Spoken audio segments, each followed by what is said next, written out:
En 1918, un soldado austríaco terminó de escribir un libro de filosofía en las trincheras de la Primera Guerra Mundial, convencido de que había resuelto definitivamente todos los problemas de la filosofía. Ludwig Wittgenstein envió el manuscrito a Bertrand Russell, su antiguo profesor en Cambridge, esperando que lo comprendiera. Russell quedó desconcertado. El libro que recibió era tan radicalmente diferente de todo lo que conocía que no estaba seguro si era genialidad pura o locura completa. Su libro consistía en aforismos numerados que parecían oráculos crípticos. El autor había llegado a una conclusión devastadora. La mayoría de los problemas filosóficos no son problemas genuinos, sino confusiones sobre cómo funciona el lenguaje. Cuando usamos palabras fuera de sus contextos apropiados, creamos pseudo-problemas que atormentan a la filosofía durante siglos. Su solución era trazar los límites exactos de lo que puede decirse con sentido. Todo aquello que puede expresarse claramente debe expresarse claramente. Pero sobre ética, estética, el sentido de la vida, la existencia de Dios,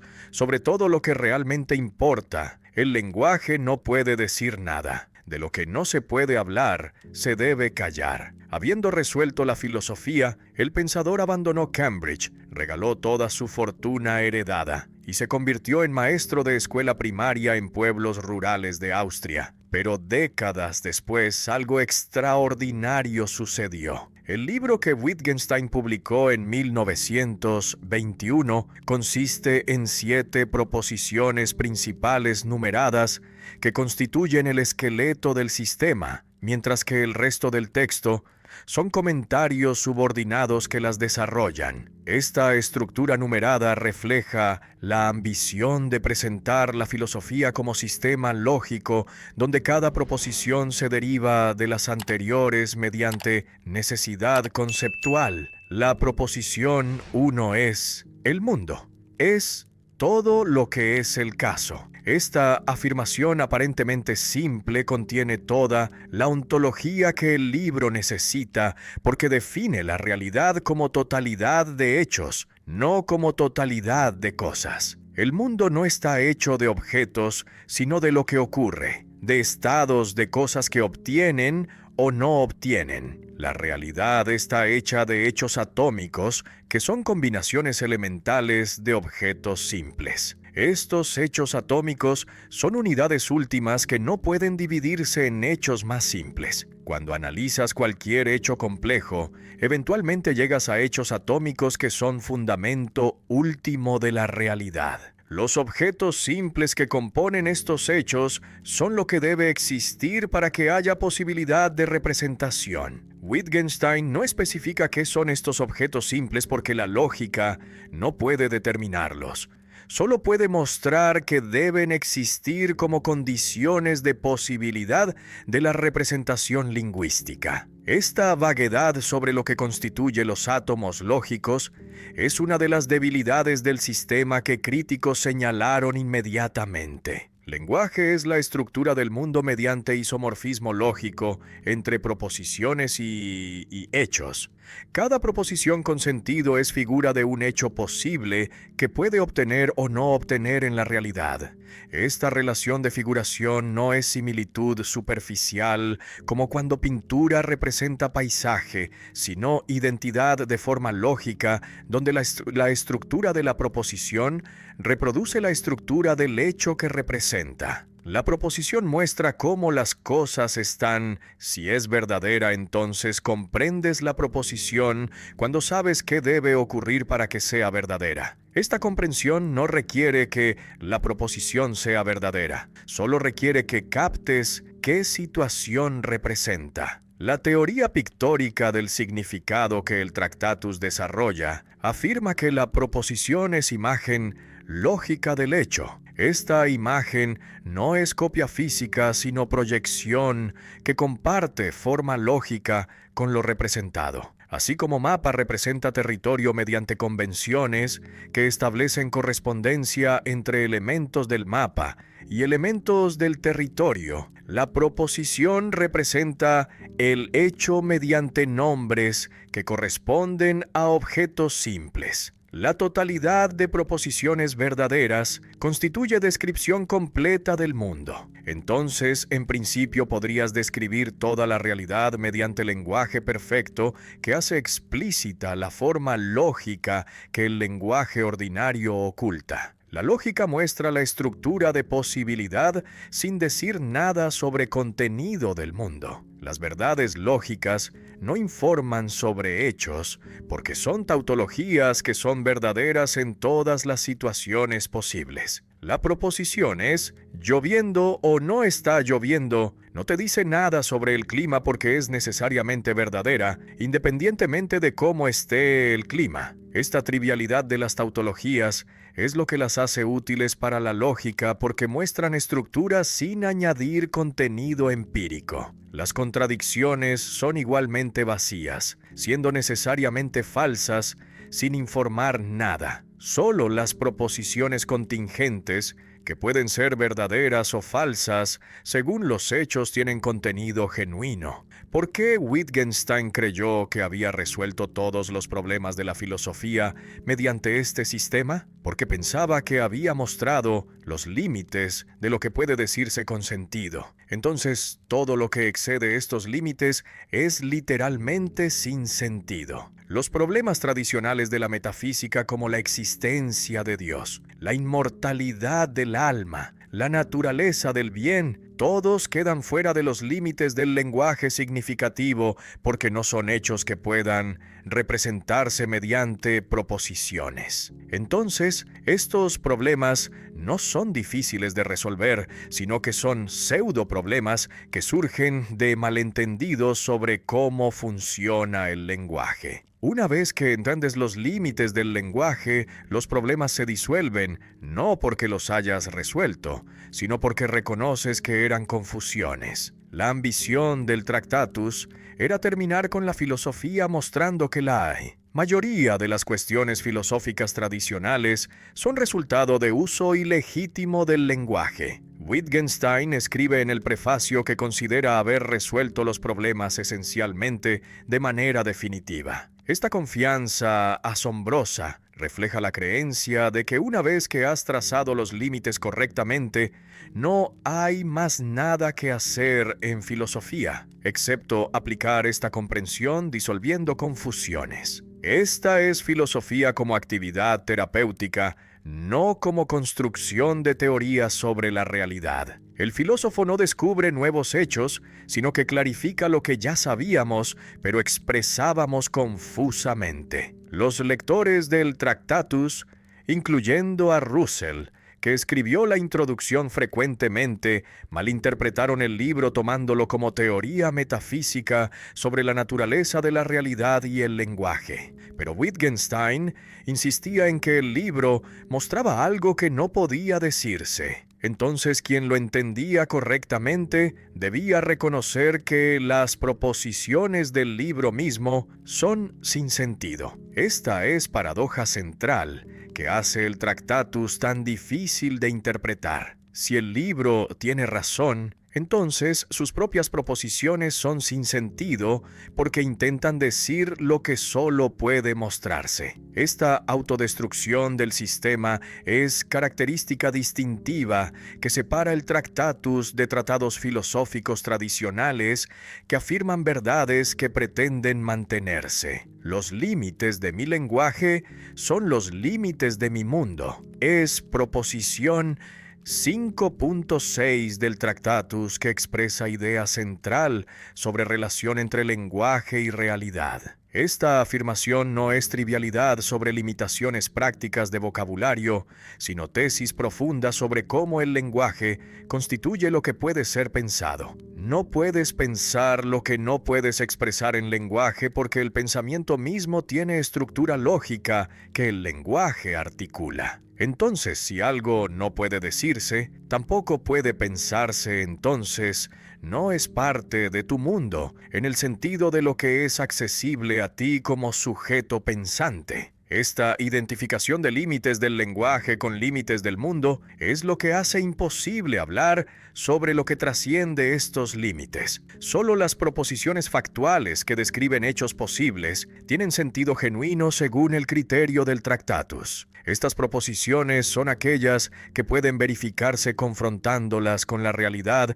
para determinar si son verdaderas o falsas. La proposición "está lloviendo" tiene sentido porque puedes verificarla mirando si efectivamente llueve. La proposición 2 más 2 igual a 4 tiene sentido, aunque sea tautología lógica, no proposición factual. Pero las proposiciones de la metafísica, como el absoluto es uno, o el alma es inmortal, no tienen sentido, porque no hay manera de verificarlas confrontándolas con hechos. No son falsas porque eso implicaría que tienen sentido, pero resultan no corresponder a la realidad. Son sin sentido porque no representan ningún estado de cosas posible. La metafísica, la ética y la estética todas quedan fuera del dominio de lo que puede decirse con sentido. Las proposiciones metafísicas intentan hablar sobre la totalidad del mundo o sobre lo que trasciende el mundo, pero esto es imposible porque solo puedes hablar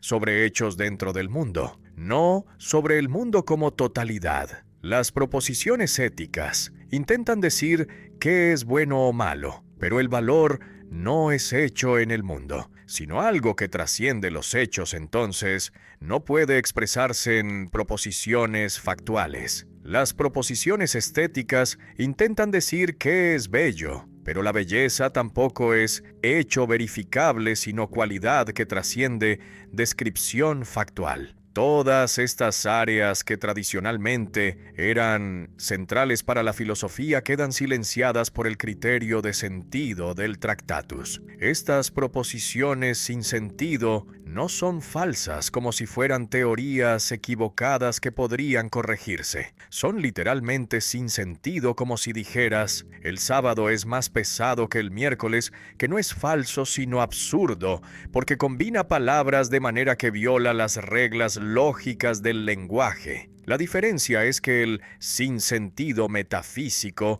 parece tener sentido porque usa vocabulario respetable y estructura gramatical correcta, entonces no notas inmediatamente que es absurdo. Pero cuando analizas lógicamente lo que estas proposiciones intentan decir, descubres que violan límites de lo decible. Entonces son tan sin sentido como el absurdo obvio, aunque sean más difíciles de desenmascarar. El lenguaje solo funciona dentro de los límites de lo que puede representarse como hecho posible. Intentar usarlo fuera de estos límites es como intentar usar martillo para resolver ecuaciones. El lenguaje tiene función específica que es representar hechos, entonces, cuando lo usas para otros propósitos, lo estás malentendiendo. Los filósofos tradicionales malentendieron el lenguaje pensando que podían usarlo para hablar sobre lo que trasciende los hechos.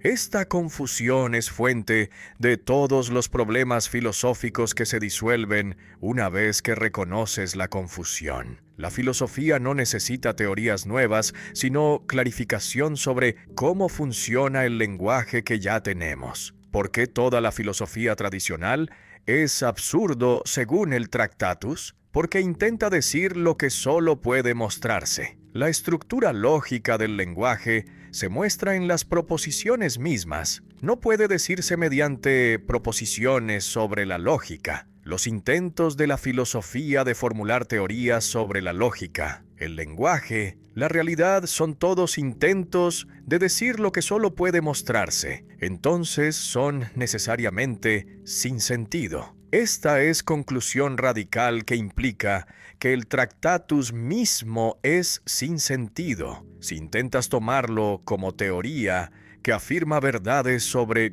el lenguaje y la realidad. Wittgenstein abraza esta conclusión afirmando que quien entiende el libro correctamente reconoce que sus proposiciones son sin sentido. La cerca que el Tractatus construye alrededor de lo decible es límite que no puedes cruzar con sentido. Puedes reconocer que hay algo más allá del límite porque el límite mismo implica que hay dos lados. Pero no puedes decir qué hay del otro lado porque decirlo requeriría cruzar el límite, entonces violar las condiciones de sentido. Esta situación es frustrante porque las cuestiones más importantes de la vida están del otro lado del límite. Wittgenstein reconoce esto, pero insiste en que la respuesta correcta es silencio, no intentar hablar sin sentido.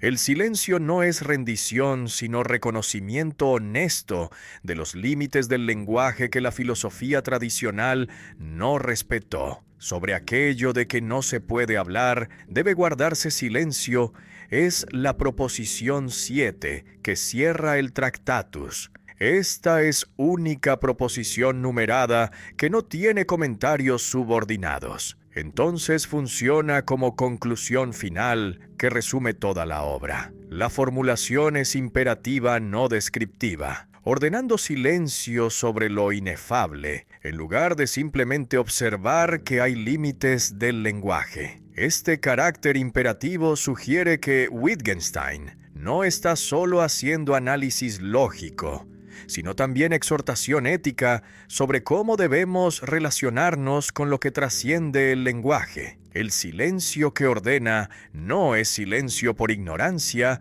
sino silencio por respeto ante lo que no puede decirse, pero que existe. Lo más importante para la vida no puede decirse con sentido según el criterio del Tractatus. Las cuestiones sobre el sentido de la vida, el valor de la existencia, lo que hace una vida digna de vivirse. Todas estas cuestiones que importan existencialmente quedan fuera del dominio de lo decible. Esto no significa que sean ilusiones o que no tengan importancia. Significa que el lenguaje que puede describir hechos no puede captar lo que trasciende los hechos. El valor no está en el mundo como hecho entre otros hechos, sino que es perspectiva desde la cual ves el mundo como totalidad. Esta perspectiva valorativa es condición de cómo experimentas el mundo, no contenido del mundo que puedes describir. La ética que intenta formular principios sobre qué es bueno o malo no puede hacerlo con sentido. Las proposiciones éticas no describen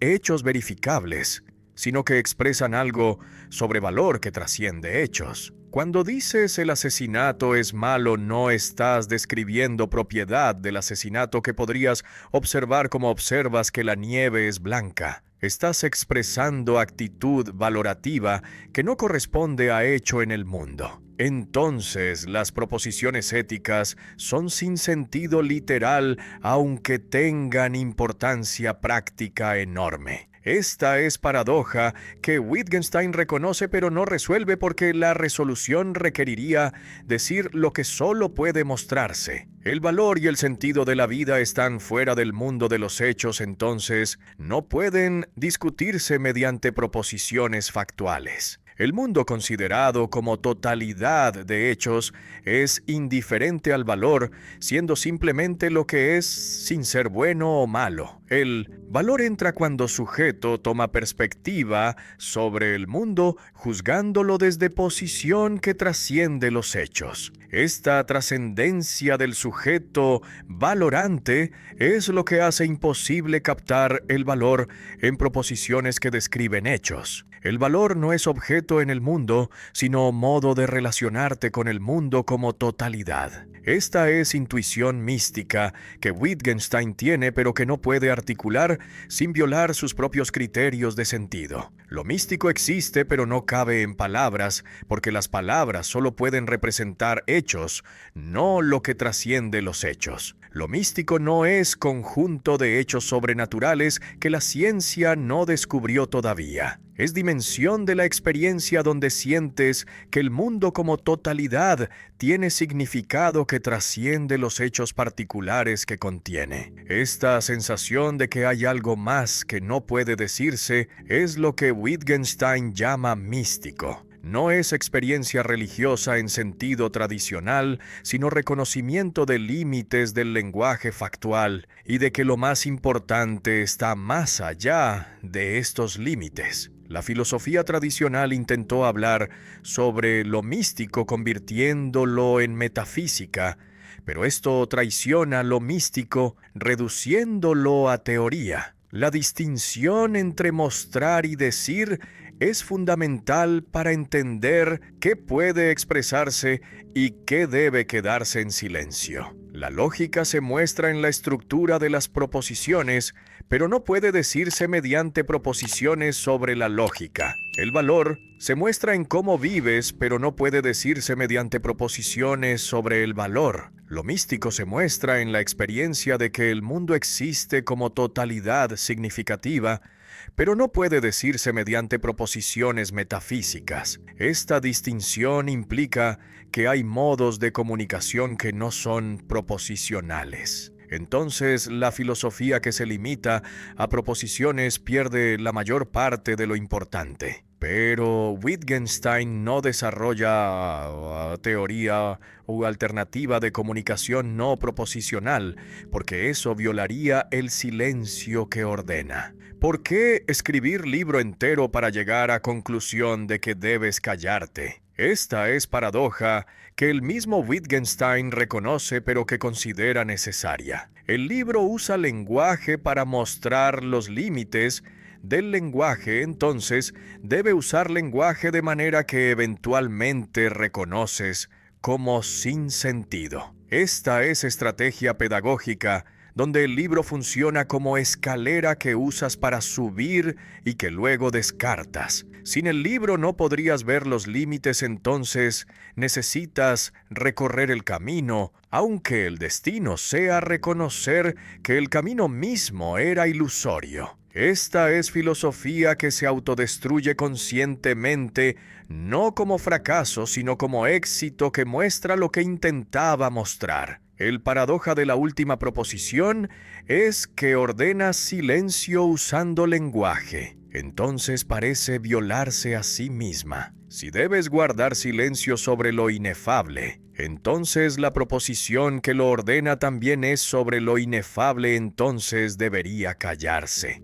Wittgenstein está consciente de esta paradoja y la abraza como parte de la estrategia del libro. Las proposiciones del Tractatus son escalones que usas para alcanzar comprensión que trasciende las proposiciones mismas. Una vez que has entendido, debes reconocer que los escalones eran sin sentido, entonces descartarlos. Esta autodestrucción es lo que distingue el Tractatus de filosofía tradicional, que intenta preservar sus conclusiones como verdades permanentes. El Tractatus usa nonsense para mostrar el nonsense, que es la filosofía tradicional mediante estrategia paradójica que requiere autodestrucción final. Las proposiciones del libro intentan decir lo que solo puede mostrarse. Entonces violan sus propios criterios de sentido. Pero esta violación es deliberada,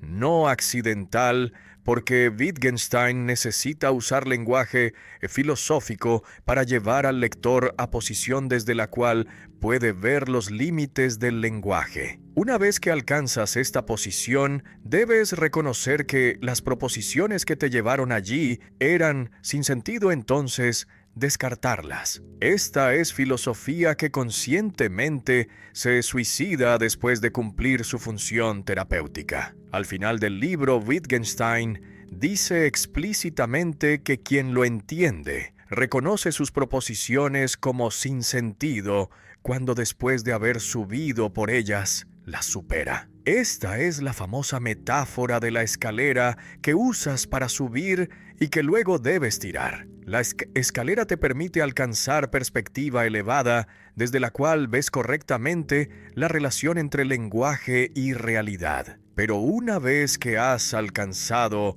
esta perspectiva, la escalera se revela como construcción ilegítima, que usaba lenguaje de manera que viola los límites del sentido. Entonces debes tirarla no porque sea inútil, sino porque cumplió su función y ahora reconoces su carácter ilusorio. Las proposiciones del libro son sin sentido en el mismo sentido en que las proposiciones metafísicas que critica son sin sentido. Ambas intentan decir lo que solo puede mostrarse. Entonces ambas violan los límites del lenguaje significativo. La diferencia es que el Tractatus es consciente de su carácter sin sentido, mientras que la metafísica tradicional cree que sus proposiciones tienen sentido. Esta conciencia no hace las proposiciones del Tractatus menos sin sentido, pero las hace útiles terapéuticamente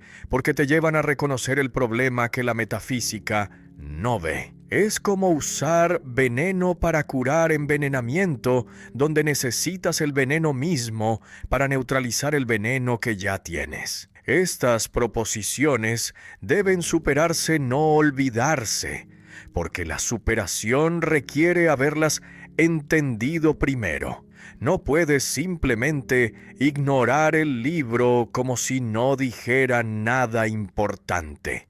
Debes recorrer el camino que el libro traza para llegar a comprensión que trasciende las proposiciones particulares que el libro contiene. Una vez que has llegado a esta comprensión, las proposiciones ya no son necesarias, entonces puedes descartarlas, pero sin haber pasado por ellas, no podrías alcanzar la comprensión. Entonces son medios necesarios, aunque no fines que deban preservarse. Esta es dialéctica pedagógica, donde el camino es necesario, aunque el destino sea abandonar el camino. Wittgenstein destruye su propia obra no como fracaso que admite, sino como éxito que completa la misión filosófica. La misión no era construir teoría permanente sobre la naturaleza del lenguaje y la realidad. Era mostrar los límites de lo decible, disolviendo los problemas filosóficos que surgen de transgredir estos límites. Una vez que has visto los límites correctamente, los problemas se disuelven. Entonces la filosofía termina. El libro que te lleva a este punto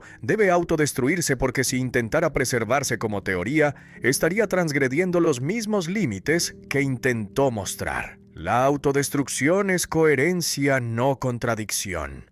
¿Por qué escribir lo que debe olvidarse después?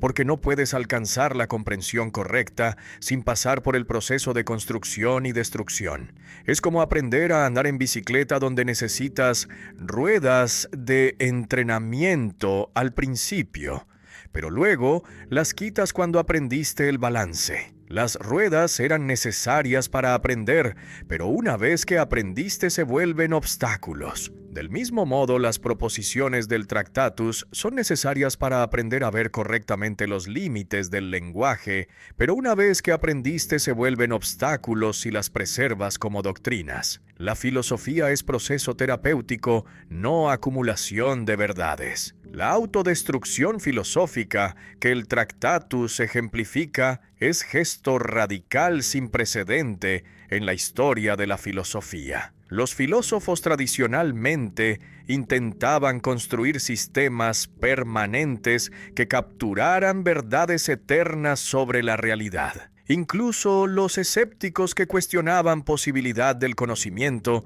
intentaban defender sus posiciones escépticas como verdaderas. Pero Wittgenstein está proponiendo filosofía que se elimina a sí misma después de cumplir función terapéutica. Esta es filosofía antifilosófica que usa herramientas de la filosofía para destruir la filosofía misma. El resultado no es nuevo sistema filosófico, sino liberación de la necesidad de hacer filosofía. Los lectores del Tractatus frecuentemente resistieron esta autodestrucción, intentando preservar el libro como teoría sobre el lenguaje y la lógica. Russell, en su introducción, trata el libro como contribución a la filosofía analítica que puede debatirse y desarrollarse. Pero esta lectura malentiende radicalmente lo que Wittgenstein intentaba hacer. El libro no ofrece teoría que puedas aceptar o rechazar. Ofrece escalera que usas para llegar a perspectiva que trasciende el debate teórico. Una vez que has usado la escalera correctamente, no tienes teoría que defender, sino claridad que hace innecesarias las teorías. Esta claridad es silencio, no doctrina. Bertrand Russell descubrió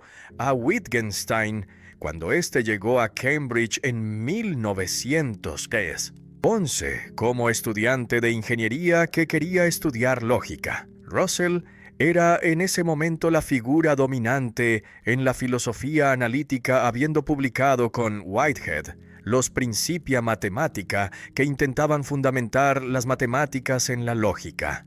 Wittgenstein llegó como admirador del trabajo de Russell, queriendo estudiar con él. Pero pronto se hizo evidente que este estudiante inusual tenía ideas propias que desafiaban los supuestos que Russell había tomado como obvios. La relación comenzó como la de maestro y discípulo, pero rápidamente se complicó cuando el discípulo comenzó a cuestionar los fundamentos del trabajo del maestro. El alumno genial superó al maestro desarrollando crítica radical de los supuestos logicistas que Russell había defendido. Los Principia Mathematica asumían que las verdades lógicas y matemáticas describían estructuras fundamentales de la realidad. Pero Wittgenstein argumentó que las verdades lógicas son tautologías vacías que no dicen nada sobre la realidad, sino que solo muestran estructura de posibilidad. Esta crítica socavaba el proyecto de Russell de fundamentar las matemáticas, mostrando que las verdades matemáticas no pueden ser sintéticas a priori, como Kant pensaba, ni descripciones de estructuras lógicas objetivas como Russell pensaba. Deben ser o tautologías vacías o proposiciones empíricas. Esta conclusión destruía la posibilidad de filosofía de las matemáticas como Russell la concebía. Russell escribió Introducción al Tractatus, intentando presentar el libro a audiencia anglófona. Esta introducción muestra que Russell entendía aspectos técnicos del libro, especialmente la teoría de tipos y el análisis lógico, pero malentendía completamente el punto filosófico central sobre los límites del lenguaje y la autodestrucción del libro. Russell trata el Tractatus como teoría lógica que hace contribuciones al análisis filosófico. Menciona objeciones que tiene a ciertos argumentos como si el libro fuera texto filosófico normal que puede debatirse mediante argumentación estándar. Esta lectura pierde completamente el carácter terapéutico y autodestructivo del libro que Wittgenstein consideraba esencial. Wittgenstein rechazó violentamente la introducción de Russell, diciendo que Russell no había entendido nada. Esta reacción parece ingratitud porque Russell estaba intentando ayudar a publicar el libro y presentarlo favorablemente. Pero Wittgenstein estaba en lo correcto al sentir que Russell había malentendido el punto central. La introducción convierte el Tractatus en texto filosófico convencional, cuando su propósito era mostrar los límites de la filosofía convencional. Russell no podía ver esto porque estaba tan inmerso en el proyecto de filosofía como ciencia rigurosa que no podía imaginar filosofía que se destruye a sí misma después de cumplir su función. Esta incomprensión fundamental entre maestro y alumno hizo imposible continuar la colaboración intelectual. La amistad intelectual entre Russell y Wittgenstein se volvió imposible porque operaban con concepciones incompatibles de lo que es la filosofía. Para Russell, la filosofía era construcción de teorías rigurosas, usando herramientas lógicas para resolver problemas específicos. Para Wittgenstein, la filosofía era actividad terapéutica que disuelve problemas mostrando que surgen de confusiones lingüísticas. Estas dos concepciones no pueden reconciliarse porque tienen objetivos completamente diferentes.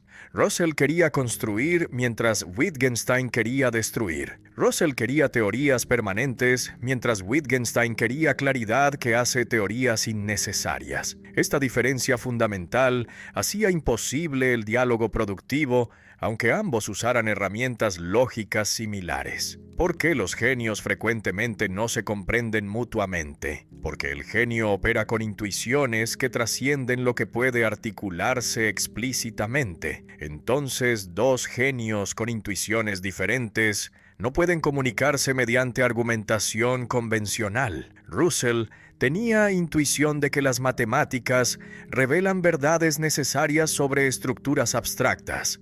Wittgenstein tenía intuición de que las verdades necesarias son vacías porque no excluyen ninguna posibilidad. Estas intuiciones son incompatibles. Entonces no hay terreno común donde puedan encontrarse. Cada uno ve al otro como confundido, pero la confusión es tan profunda que no puede corregirse mediante argumentos porque los argumentos presuponen las intuiciones que están en disputa. El discípulo que avergonzó al maestro lo hizo no mediante crítica que el maestro podría responder, sino mediante transformación radical de lo que cuenta como filosofía. Russell podía responder a objeciones técnicas sobre detalles de los Principia Mathematica, pero no podía responder a la afirmación de que todo el proyecto de fundamentar las matemáticas lógicamente era malentendido profundo sobre la naturaleza de la lógica. Esta no era crítica que pudiera refutarse mediante argumento técnico porque cuestionaba los presupuestos que hacían posible el argumento técnico. Russell sintió esto como traición porque Wittgenstein estaba usando herramientas que Russell le había enseñado para destruir el proyecto que Russell dedicaba su vida a desarrollar. Esta es dinámica común, donde el discípulo radicaliza las herramientas del maestro, volviéndolas contra el maestro mismo. Wittgenstein abandonó el Tractatus en los años 30, después de haber pensado durante una década que había resuelto todos los problemas de la filosofía. Este abandono no fue admisión gradual de errores menores, sino revolución completa donde reconoció que las ideas centrales del libro eran fundamentalmente equivocadas. La teoría pictórica del significado que había sido corazón del Tractatus fue rechazada totalmente. La idea de que hay hechos atómicos y objetos simples fue abandonada. La noción de que la lógica tiene estructura única que todas las proposiciones deben compartir fue descartada. Esta autocrítica radical es casi sin precedente en historia de la filosofía, donde usualmente los filósofos defienden sus posiciones iniciales contra críticos, en lugar de volverse sus propios críticos más severos. Todo estaba equivocado según el Wittgenstein tardío que revisó el Tractatus. El error fundamental era pensar que el lenguaje tiene esencia única que el análisis filosófico puede descubrir. El Tractatus asumía que todas las proposiciones con sentido comparten forma lógica común, que es representar hechos posibles. Pero el Wittgenstein tardío argumenta que esta búsqueda de esencia única es ilusión filosófica, que malentiende cómo funciona realmente el lenguaje. El lenguaje no tiene esencia, sino multiplicidad de usos que no se reducen a función única. Algunos usos describen hechos, pero otros ordenan, preguntan, expresan emociones, prometen, advierten, juegan. Ninguno de estos usos tiene prioridad sobre otros como forma esencial del lenguaje. El lenguaje no es cálculo lógico con reglas fijas que determinan qué tiene sentido. Esta era imagen que el Tractatus había promovido comparando el lenguaje con sistema formal, donde cada signo tiene significado determinado por reglas sintácticas. Pero el lenguaje ordinario no funciona así. Las palabras no tienen significados fijos que reglas determinan independientemente de contexto. El significado emerge del uso en situaciones concretas, donde las reglas se aplican de maneras que no pueden codificarse completamente. Las reglas del lenguaje son más como reglas de juego que jugadores interpretan flexiblemente que como leyes lógicas que determinan mecánicamente qué sigue de qué. No hay esencia única del lenguaje que análisis filosófico pueda revelar. Esta es lección fundamental de la filosofía tardía, que rechaza toda la tradición filosófica que buscaba definiciones esenciales de conceptos fundamentales. Platón buscaba esencia de la justicia, la belleza, el conocimiento. Aristóteles buscaba esencia de las sustancias mediante análisis de forma y materia. Los filósofos modernos buscaban esencia del significado, la referencia, la verdad. Pero Wittgenstein tardío argumenta que esta búsqueda es malentendido sobre cómo funcionan los conceptos. Los conceptos no tienen esencias que compartan todas las instancias, sino familias de semejanzas que conectan usos diversos sin rasgo común. El significado no es reflexión de la realidad mediante isomorfismo lógico entre lenguaje y mundo. Esta era teoría pictórica del Tractatus que Wittgenstein ahora rechaza completamente. Las palabras no funcionan representando objetos o hechos.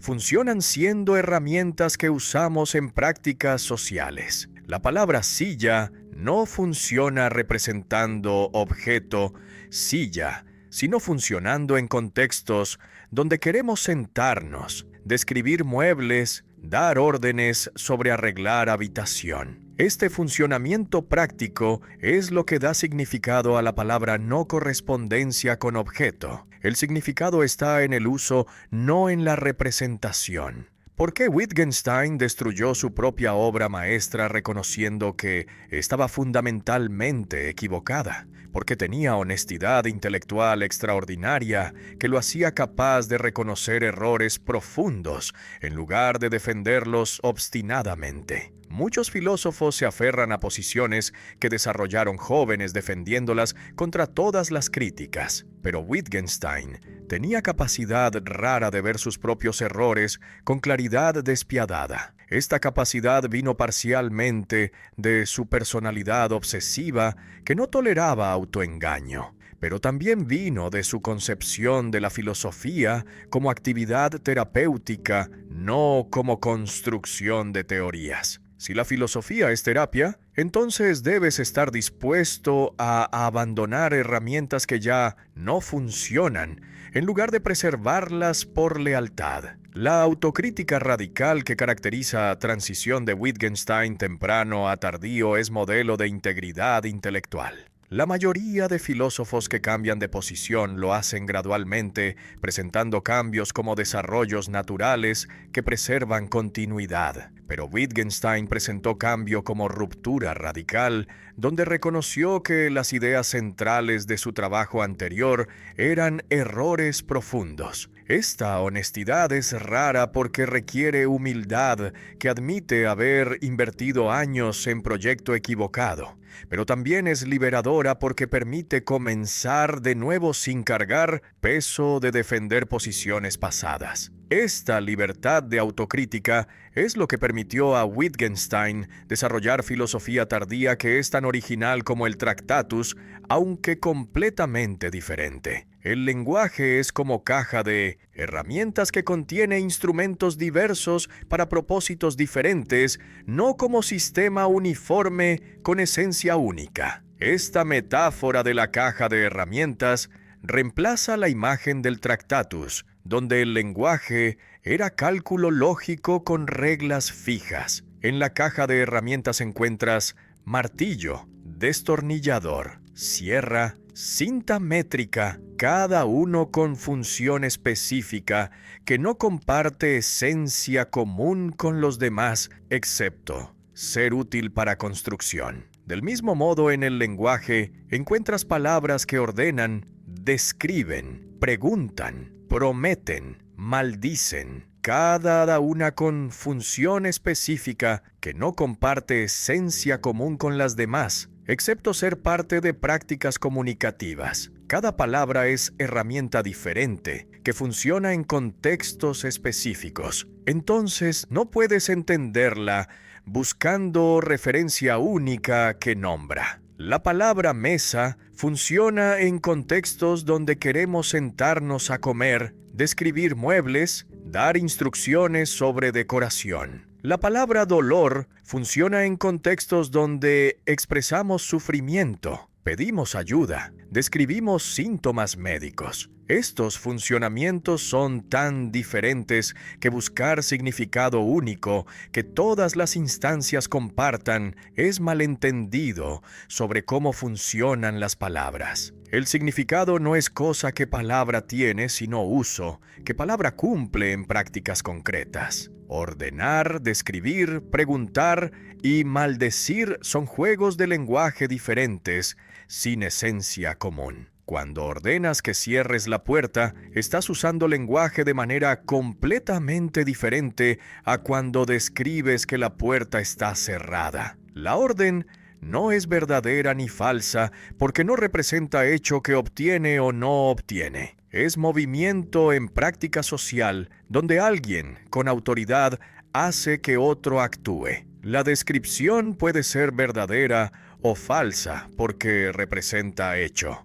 Pero la pregunta no es ni verdadera ni falsa ni orden. Es solicitud de información que funciona en contexto donde alguien no sabe algo que otro sabe. Estos diferentes juegos no comparten lógica común que análisis filosófico puede revelar. No hay esencia común a todos los juegos de lenguaje que los haga todos lenguaje. Esta es negación radical de la tradición filosófica que buscaba definir lo que es el lenguaje especificando condiciones necesarias y suficientes que algo debe cumplir para ser lenguaje. El Tractatus intentó hacer esto, diciendo que el lenguaje esencialmente representa hechos mediante proposiciones con forma lógica, pero el Wittgenstein tardío argumenta que esta búsqueda de esencia es ilusión que surge de pensar que debe haber algo común a todos los casos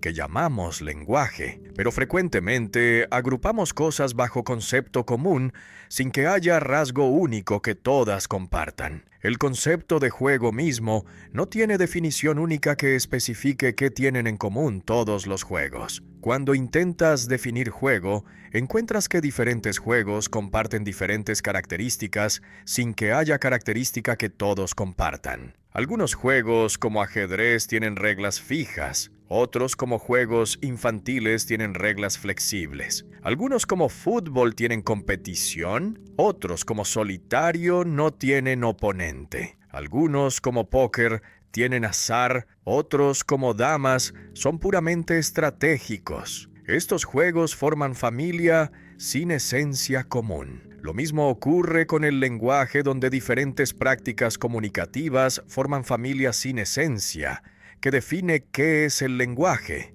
¿Por qué los filósofos buscan esencia donde hay solo variedad? Porque están bajo hechizo de cierta imagen del lenguaje que los hace pensar que debe haber estructura subyacente común. Esta imagen viene de casos paradigmáticos, como proposiciones descriptivas, que parecen tener estructura clara de sujeto y predicado. Los filósofos entonces intentan forzar todos los usos del lenguaje en este modelo tratando órdenes como proposiciones elípticas, preguntas como proposiciones con marca interrogativa, exclamaciones como proposiciones con fuerza emotiva. Pero este intento de reducir todos los usos a modelo único distorsiona cómo funcionan realmente estos usos.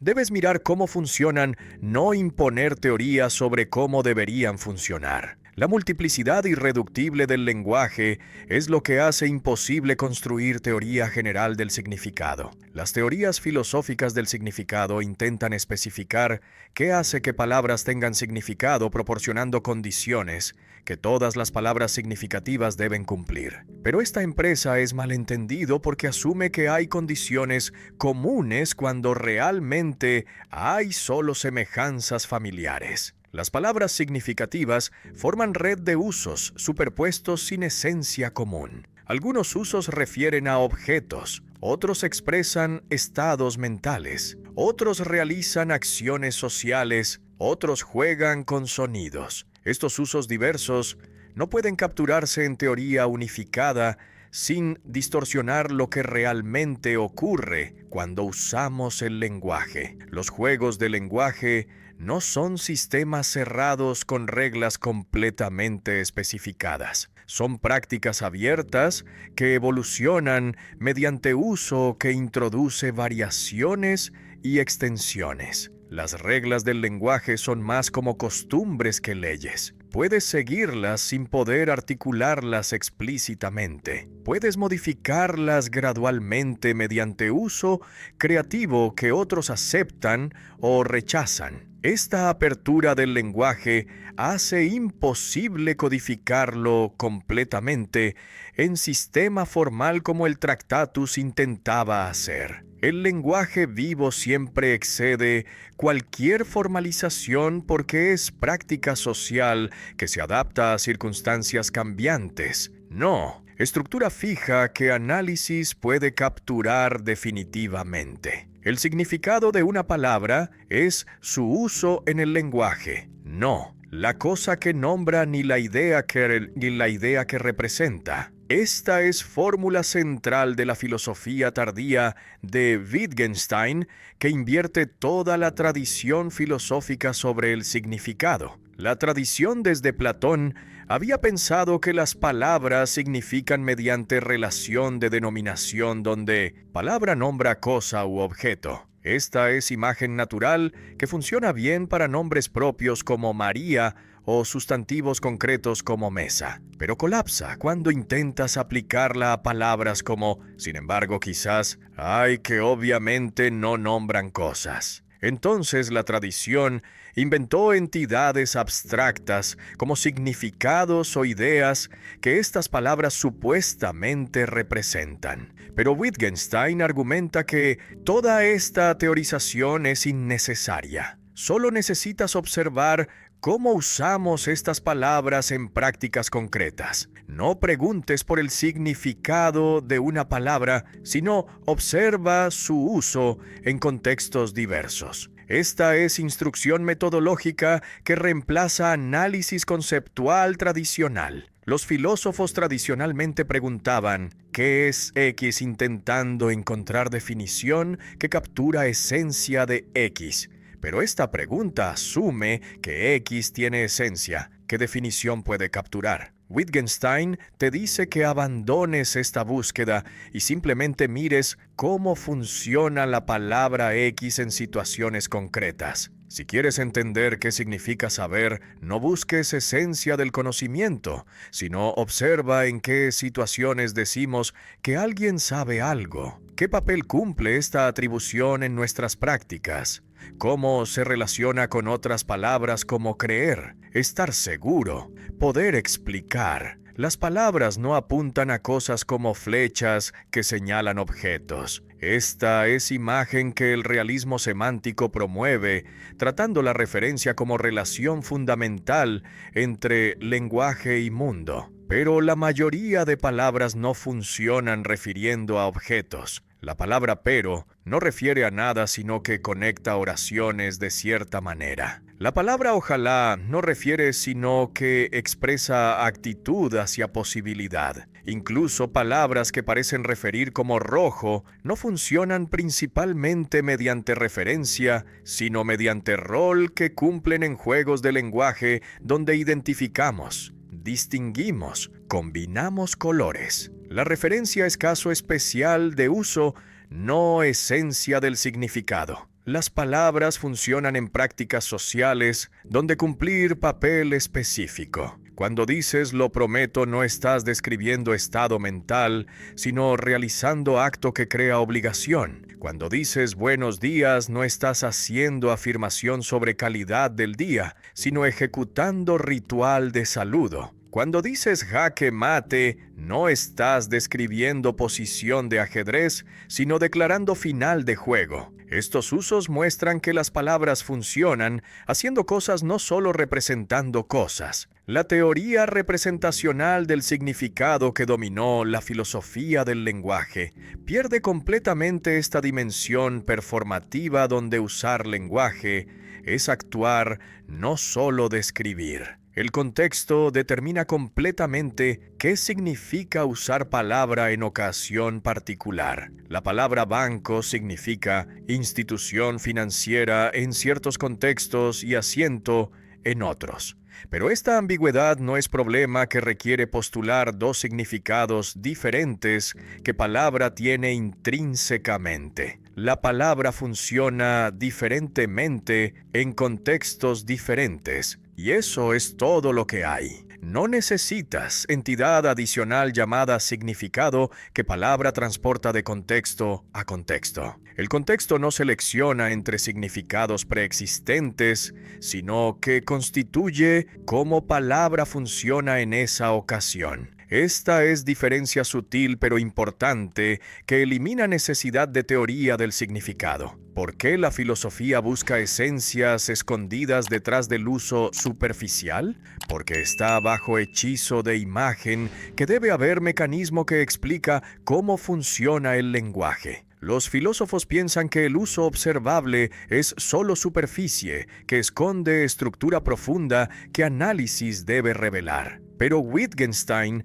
argumenta que esta búsqueda de profundidad es ilusión. No hay nada escondido que explique el uso. El uso mismo es todo lo que hay. Cuando entiendes cómo se usa palabra en contextos diversos, has entendido todo lo que hay que entender sobre su significado. Buscar algo más profundo es confusión que genera pseudoproblemas filosóficos. El fin de la metafísica del significado que esta concepción implica es liberación de la necesidad de teorizar sobre naturaleza del significado. Los filósofos han construido teorías elaboradas sobre qué son los significados, dónde existen, cómo se relacionan con palabras, cómo palabras se relacionan con cosas. Pero toda esta teorización es innecesaria si reconoces que el significado simplemente es el uso. No necesitas teoría que explique cómo uso produce significado porque uso no produce significado. Uso es significado. Esta identificación directa elimina espacio para teorización metafísica. Entonces, filosofía del lenguaje se convierte en descripción de usos, no construcción de teorías sobre mecanismos semánticos. La simplicidad de esta concepción es lo que la hace difícil de aceptar. Los filósofos están tan acostumbrados a buscar explicaciones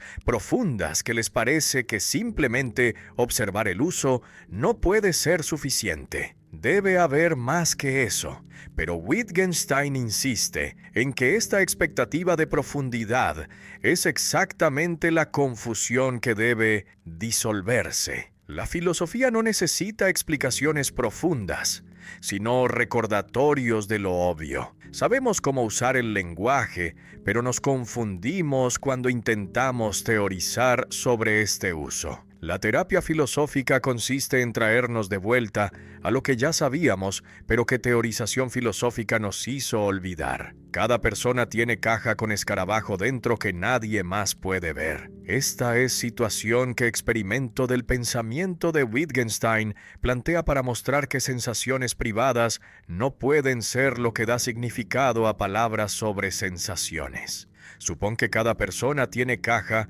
que contiene algo que llama escarabajo. Nadie puede mirar en caja de otro, entonces nadie sabe si lo que otros llaman escarabajo es lo mismo que lo que él llama escarabajo. De hecho, es posible que cada caja contenga cosa diferente o que algunas cajas estén vacías. Pero esto no importa para uso de la palabra. Escarabajo porque palabra funciona en lenguaje público independientemente de qué hay en cajas privadas. Nadie ve el escarabajo del otro, entonces no puede verificar si otros usan palabra correctamente. Si significado de escarabajo fuera cosa en caja privada, entonces no podrías saber si otros usan palabra con mismo significado que tú. Podrías estar llamando escarabajo a algo rojo mientras otro llama escarabajo a algo verde, pero nunca descubrirían esta diferencia porque nunca pueden comparar contenidos de sus cajas. Esta situación hace imposible corrección pública del uso. Entonces cada persona sería autoridad final sobre su propio uso. Pero de hecho aprendemos a usar palabras sobre sensaciones mediante corrección pública donde otros nos dicen si usamos palabra correctamente o no. La palabra escarabajo funciona públicamente independiente de qué contengan las cajas privadas. Usamos palabra en contextos donde identificamos insectos, enseñamos biología, contamos historias. Estos usos no requieren acceso a cajas privadas porque palabra funciona mediante criterios públicos observables. Del mismo modo, palabras sobre sensaciones como dolor funcionan públicamente mediante expresiones observables de dolor, contextos donde dolor es apropiado, consecuencia prácticas de tener dolor. El contenido privado de experiencia de dolor es como cosa en caja que no juega rol en funcionamiento público de la palabra. Las sensaciones privadas, si existieran como entidades introspectivamente accesibles, no importarían para funcionamiento del lenguaje. Esta es conclusión paradójica que experimento del pensamiento establece. Parece obvio que cuando dices «me duele», estás informando sobre sensación privada que solo tú experimentas. Pero Wittgenstein argumenta que esta imagen es confusión sobre cómo funciona el lenguaje del dolor. La palabra dolor no funciona nombrando sensación privada, sino cumpliendo rol en prácticas públicas donde expresamos sufrimiento, pedimos ayuda, explicamos comportamiento. Si hubiera sensación privada adicional que palabra nombra, esta sensación sería irrelevante para estos usos públicos. La palabra dolor es uso público, no nombre de sensación interna. Aprendemos a usar palabra dolor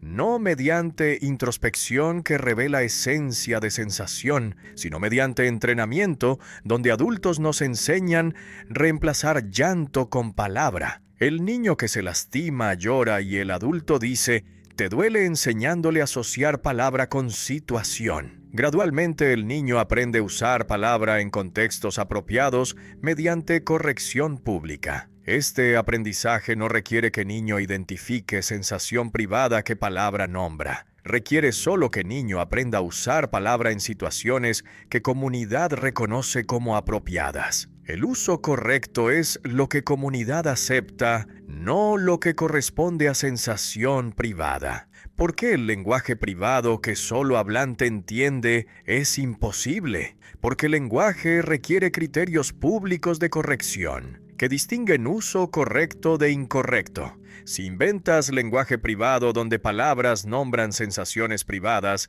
que solo tú experimentas, no hay manera de distinguir entre seguir regla correctamente y meramente pensar que sigues regla correctamente. Esta distinción requiere criterio público que trasciende impresión subjetiva de corrección. En lenguaje público, otros pueden corregirte cuando usas palabra incorrectamente. En lenguaje privado, nadie puede corregirte. Entonces lo que te parece correcto es correcto. Entonces no hay diferencia entre corrección y mera impresión de corrección. Entonces no hay regla genuina. El argumento del lenguaje privado es el más controversial que Wittgenstein propuso. Los filósofos han debatido ferozmente si el argumento es válido y qué exactamente establece. Algunos piensan que prueba que sensaciones privadas no existen, lo cual parece absurdo. Otros piensan que solo prueba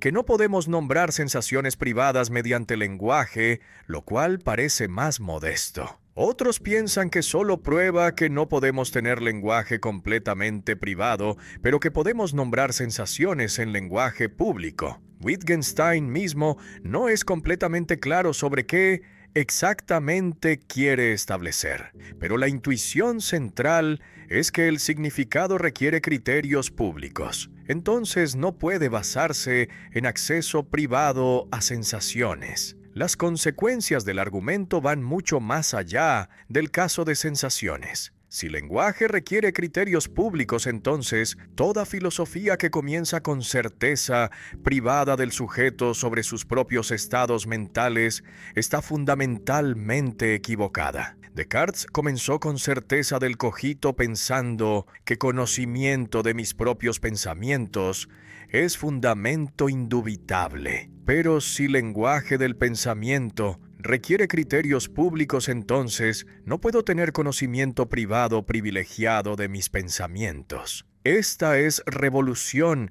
en epistemología que socava todo el proyecto moderno de fundamentar conocimiento en certeza subjetiva. El conocimiento es público desde el principio, no construcción privada que luego se comunica. La regla no determina completamente su aplicación, porque cualquier acción puede interpretarse como conforme a la regla. Esta es paradoja que Wittgenstein plantea para mostrar que seguir regla no puede ser proceso de interpretación mental que deduce aplicación de fórmula general. Supón que regla dice continúa la serie sumando 2. Entonces comienzas con 2, 4, 6, 8. Pero alguien podría interpretar esta regla de manera que después de 1000, el patrón cambia a sumar 4, entonces continuaría con 1004, 1008, 1012. Esta interpretación parece violar la regla, pero podría justificarse mediante fórmula compleja que especifica cambio después de 1000. Entonces no hay manera de determinar desde la fórmula sola qué aplicación es correcta. Cada interpretación de la regla requiere interpretación adicional que especifica cómo aplicar la interpretación. Si intentas entender regla interpretándola mediante otra fórmula, entonces esta nueva fórmula también requiere interpretación. Esto genera regresión infinita, donde cada interpretación requiere interpretación adicional sin llegar nunca a aplicación determinada. Supón que interpretas la regla continúa sumando 2 mediante fórmula algebraica, pero esta fórmula también requiere interpretación que especifica qué operaciones algebraicas realizar. Esta interpretación requiere interpretación adicional y así indefinidamente. Entonces, interpretación nunca alcanza aplicación porque siempre hay brecha entre regla y aplicación que interpretación debe cerrar, pero que solo abre nuevas brechas. Seguir regla es práctica que aprendemos mediante entrenamiento, no deducción, que realizamos mediante razonamiento. Cuando niño aprende sumar, no deduce aplicaciones de definición de suma. Aprende mediante ejemplos que adultos le muestran y mediante corrección cuando se equivoca. Eventualmente desarrolla capacidad de continuar correctamente sin necesitar más instrucciones. Esta capacidad no consiste en haber internalizado interpretación que guía aplicaciones. Consiste en haber adquirido habilidad práctica que se manifiesta en aplicaciones correctas. La corrección no depende de que niño siga interpretación mental, sino de que comunidad reconozca sus aplicaciones como correctas según práctica establecida. La comunidad juzga lo correcto, estableciendo criterios públicos que distinguen seguir regla de violarla. Cuando dices que alguien siguió regla correctamente, no estás reportando hechos sobre su proceso mental, sino juzgando que su aplicación concuerda con práctica comunitaria. Si comunidad de matemáticos acepta tu cálculo como correcto, entonces es correcto independientemente de qué proceso mental usaste. Si comunidad lo rechaza, entonces es incorrecto, aunque te parezca que seguiste regla. Esta dependencia de juicio comunitario no es relativismo, que dice que cualquier cosa que comunidad acepte es correcta. Es reconocimiento de que corrección es estatus normativo,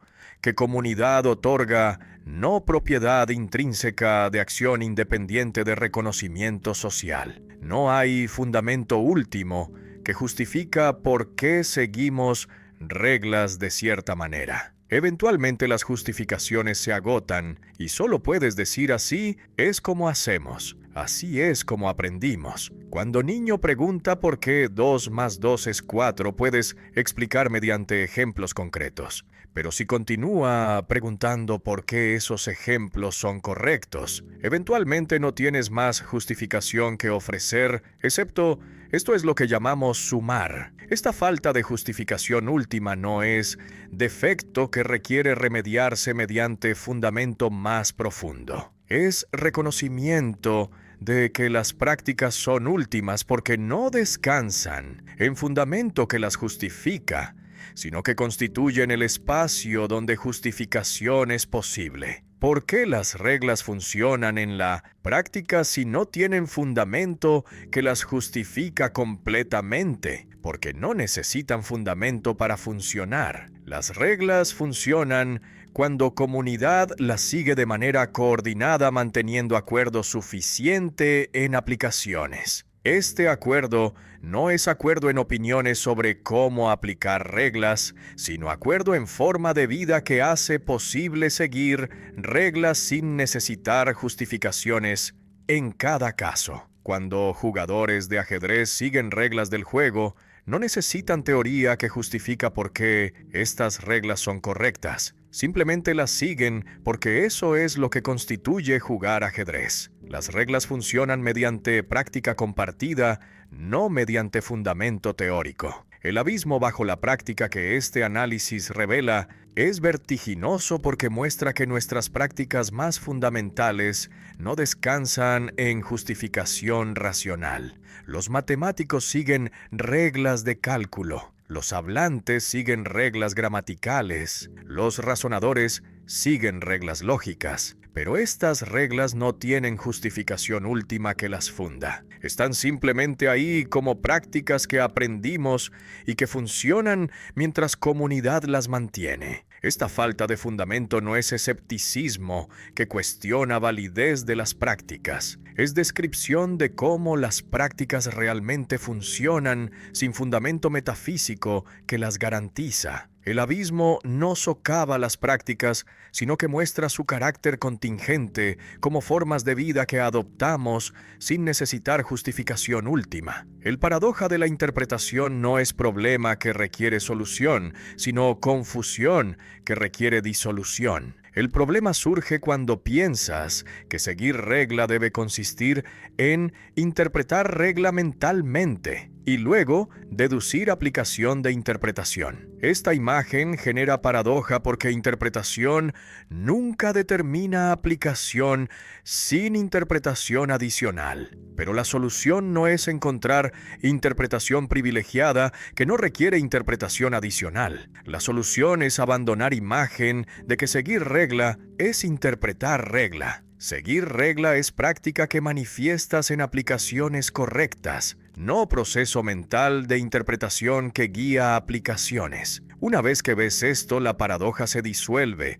porque no intentas más explicar cómo interpretación determina aplicación. El concepto de juego no tiene característica común que todos los juegos compartan. Esta es observación central que Wittgenstein usa para cuestionar toda la tradición filosófica de buscar definiciones esenciales. Cuando examinas qué llamamos juegos, encuentras actividades muy diversas. El ajedrez es juego competitivo con reglas precisas sin azar. El solitario es juego no competitivo también con reglas, pero juegas solo. Los juegos de niños como Ronda Ronda son juegos con reglas vagas que cambian durante el juego. Lanzar pelota contra pared puede ser juego, aunque no tenga reglas fijas ni competición. Estos ejemplos muestran que no hay característica única que todos compartan. Las semejanzas entre juegos son parciales y solapadas como semejanzas entre miembros de familia. El hijo se parece al padre en nariz, a la madre en ojos, al hermano en estatura, pero no hay rasgo único que todos los miembros comparten. Del mismo modo, el ajedrez se parece al póker en ser competitivo. El póker se parece al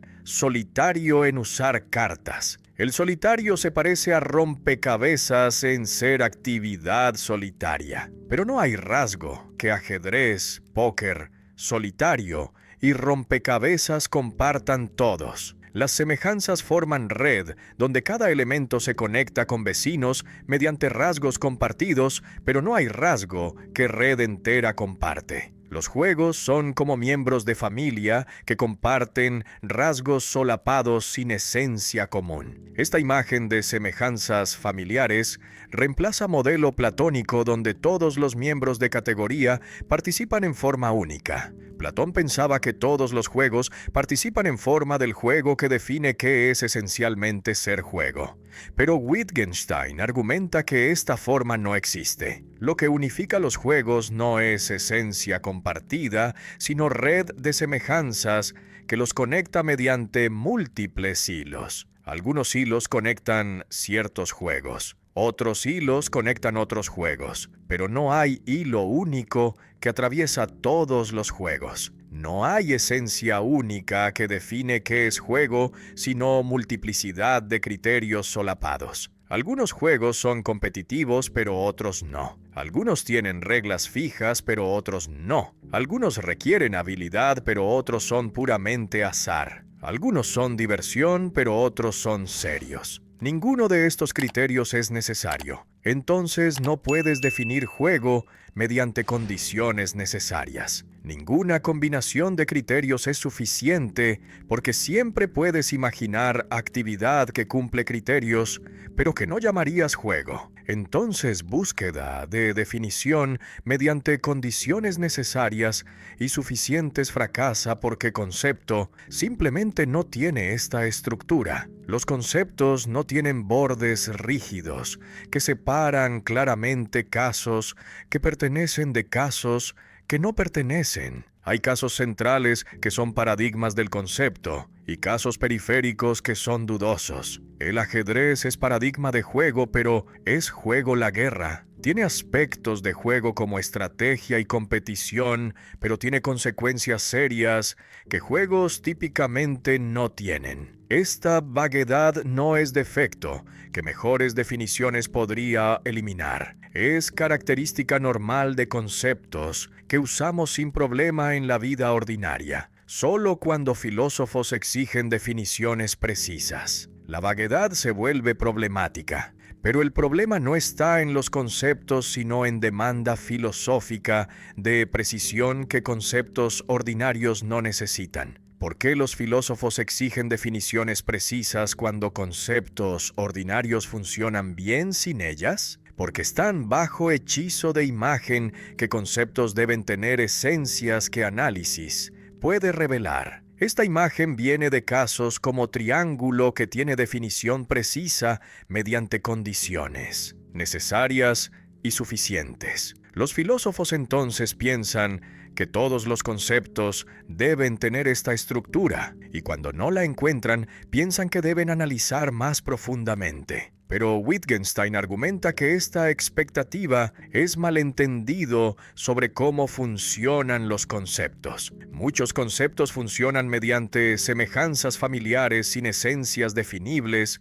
Entonces buscar definiciones es proyecto destinado al fracaso. El fin de las esencias platónicas que esta concepción implica es liberación de búsqueda filosófica que generó pseudo-problemas. Los filósofos desde Platón buscaron esencias de conceptos fundamentales como conocimiento, justicia, belleza, bien, verdad. Esta búsqueda generó debates interminables, porque nunca pudieron acordar definiciones que capturaban todos los casos y excluían todos los no casos. Pero estos debates eran pseudo-problemas que surgían de asumir que conceptos deben tener esencias. Una vez que reconoces que muchos conceptos funcionan mediante semejanzas familiares, los debates se disuelven. No necesitas definición de conocimiento para usar concepto correctamente. Solo necesitas reconocer casos paradigmáticos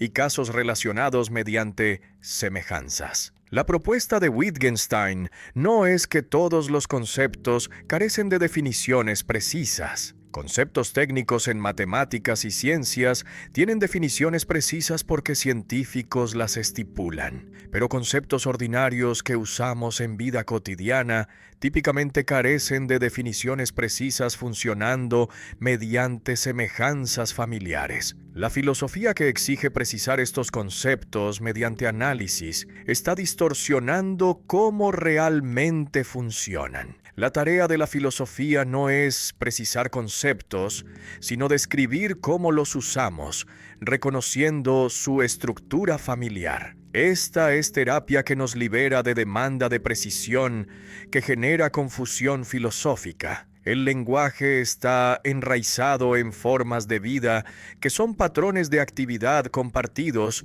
que constituyen trasfondo de prácticas comunicativas. Esta noción de formas de vida es una de las más oscuras pero importantes de la filosofía tardía de Wittgenstein. Forma de vida no es cultura, ni sociedad, ni conjunto de creencias. Es modo de ser en el mundo que incluye reacciones primitivas, prácticas corporales, coordinaciones sociales que hacen posible el lenguaje. Los humanos comparten forma de vida que incluye responder al dolor con expresiones, responder a amenazas con miedo, responder a alimento con hambre. Estas respuestas no son culturalmente variables, sino parte de naturaleza humana que es condición de posibilidad del lenguaje. Las prácticas compartidas fundamentan todo el lenguaje proporcionando trasfondo de acuerdos implícitos, sin los cuales comunicación sería imposible. Cuando dices que algo es rojo, no estás reportando sensación privada, sino participando en práctica de clasificación de colores que aprendiste mediante entrenamiento. Esta práctica requiere acuerdo suficiente en reacciones a colores. Si personas no acordaran en casos paradigmáticos de rojo, la palabra no tendría uso estable. Este acuerdo no es acuerdo en opiniones sobre qué es rojo, sino acuerdo en forma de vida que incluye responder similarmente a estímulos cromáticos. Sin este acuerdo primitivo no habría base para aprender lenguaje de colores. No hay justificación última de las formas de vida porque son fundamento que hace posible justificación. Cuando justificas creencia, ofreces razones que apoyan la creencia, pero eventualmente razones se agotan y llegas a proposiciones que aceptas sin justificación adicional. Estas proposiciones bisagra son parte de marco que hace posible justificación, entonces no pueden justificarse sin circularidad. La proposición tengo manos. No puedes justificarla ofreciendo evidencia, porque toda evidencia presupone que tienes capacidades perceptivas y cognitivas que solo podrías tener si tienes cuerpo. Entonces creer que tienes manos es parte de forma de vida que hace posible reunir evidencia no conclusión que evidencia justifica. La fórmula así es cómo hacemos marca fin de las razones cuando no hay más justificación que ofrecer. Cuando niño pregunta por qué usamos palabras como las usamos eventualmente, no tienes más respuesta que así hablamos, así aprendimos. Así es nuestro lenguaje. Esta respuesta no es evasión, sino reconocimiento honesto de que justificación tiene límites. Las prácticas lingüísticas no descansan en fundamento racional que las justifica completamente. Son simplemente cómo vivimos como hablantes de este lenguaje. Esta falta de justificación última no socava las prácticas, sino que muestra su carácter fundamental como formas de vida que adoptamos sin necesitar razones. El acuerdo que hace posible comunicación es acuerdo en juicios, no acuerdo en opiniones. Las personas pueden tener opiniones muy diferentes sobre temas controversiales y aún así comunicarse efectivamente, pero deben acordar en juicios básicos sobre cómo aplicar conceptos en casos paradigmáticos. Si alguien dijera que nieve es negra y carbón es blanco, no podrías atribuirle mera opinión diferente sobre colores. Dudarías que entiende palabras negro y blanco como tú las entiendes. Este acuerdo en aplicaciones básicas es condición de desacuerdo en opiniones. Solo puedes discrepar significativamente con alguien si compartes suficiente trasfondo de acuerdo sobre cómo usar lenguaje. ¿Por qué hay fondo donde excavar debe parar? Porque fundamento de las prácticas es la práctica misma, no teoría que justifica la práctica. Los filósofos han buscado fundamentos últimos que justifican nuestras prácticas epistémicas, lingüísticas, morales, pero esta búsqueda asume que prácticas necesitan justificación mediante principios más fundamentales. Wittgenstein argumenta que esta asunción es malentendido. Las prácticas son últimas porque constituyen el espacio dentro del cual justificación es posible. No puedes justificar lógica mediante principios más fundamentales, porque razonamiento que usarías para justificarla presupone lógica. Entonces, lógica es parte del fundamento infundado. El fundamento infundado no es relativismo que dice que cualquier práctica es tan buena como cualquier otra. Es reconocimiento de que nuestras prácticas fundamentales no descansan en justificación racional última,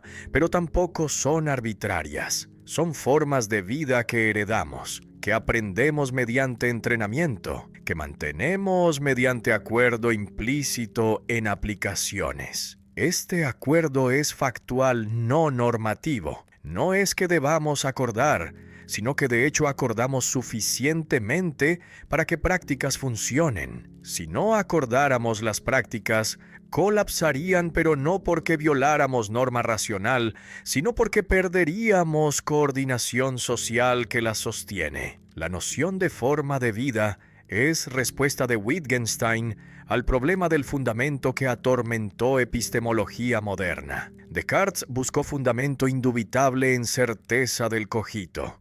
Los empiristas buscaron fundamento en experiencia sensorial inmediata. Kant buscó fundamento en condiciones trascendentales de posibilidad de experiencia. Todos estos intentos asumían que conocimiento necesita fundamento racional que lo justifica completamente.